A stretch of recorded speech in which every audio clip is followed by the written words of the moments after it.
Welcome to the Judgement in Managerial Decision Making online course. My name is Yetunde Anibaba and I'm your facilitator for this program. I'm a member of the teaching faculty here at the Lagos Business School. Among other degrees and certifications, I hold a PhD in management with specialization in organizational behavior and human resource management.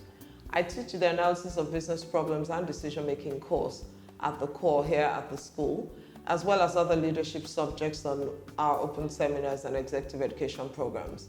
I'm passionate about leadership development and solving organizational problems using time-tested tools and processes while engaging new thinking as appropriate. I'm looking forward to engaging with everyone over the next 4 modules that compose this course. As leaders and even as individuals, we're made or broken by the decisions and choices that we make.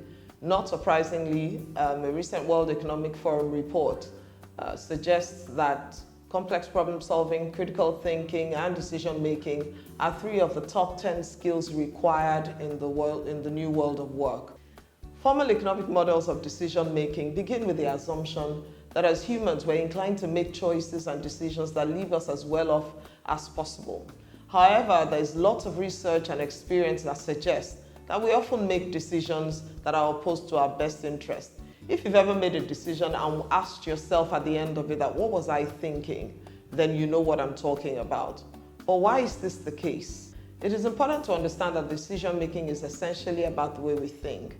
Research suggests that there are essentially 2 forms of mental operations at work when we make decisions.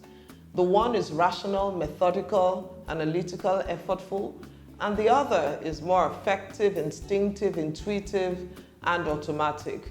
To make more optimal decisions, we need to understand how to balance these 2. In this online course, we will explore these 2 dimensions and give you the knowledge and the skills required to help you develop your decision-making capabilities in today's ever-changing world. The course consists of 4 modules. In the first module, we will talk about rationality and decision-making. What exactly do we mean by rational choice when we talk about decision-making? We will explore a 7-step process that can help to guide your thinking when you're faced with complex or even simple decision-making situations. If you master this process, I can guarantee you that you would be a better decision maker.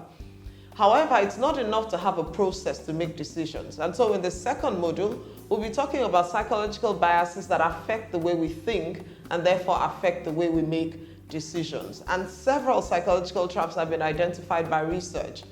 We won't be exploring all of them for obvious reasons, but we'll be talking about the most popular ones and how to manage the impact of such biases on the decisions that we make. In the third module, we will talk about problem analysis or problem diagnosis.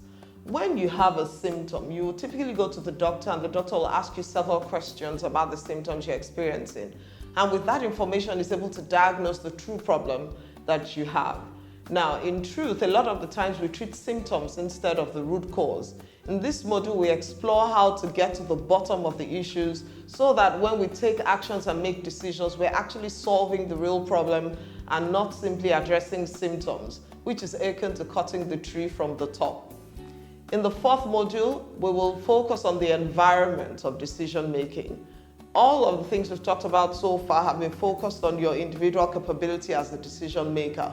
But you don't make decisions in a vacuum. You make decisions with other people, you make decisions within the organization. So we'll talk about how you can get buy-in for your decisions. Yes, you've done the analysis. Yes, you've avoided cognitive traps, but then you need to understand how to ensure that you can get people on board to execute the decisions that you have made, or to even get people to make decisions with you in a way that ensures that you're all on the same page. Now, for each of these modules, there are videos, there are articles that will help you to build your knowledge and your skills.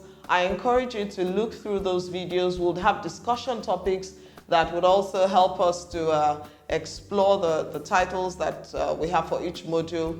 I encourage you to go through those topics. I encourage you to engage in the discussions. In fact, the discussions are a necessary part of this module. So I look forward to talking with you online about different aspects of this course. You would also have assignments to submit and the course outline details all of those. At the end of the course, you would have very specific actions that you can take to develop your thinking skills, Remember, we said that your thinking skills are the root of your ability to make effective decisions. So you have very specific steps you can take to develop your thinking skills. You would have broadened your frame of reference, and you'll be a better person ultimately. I look forward to seeing everyone on the course.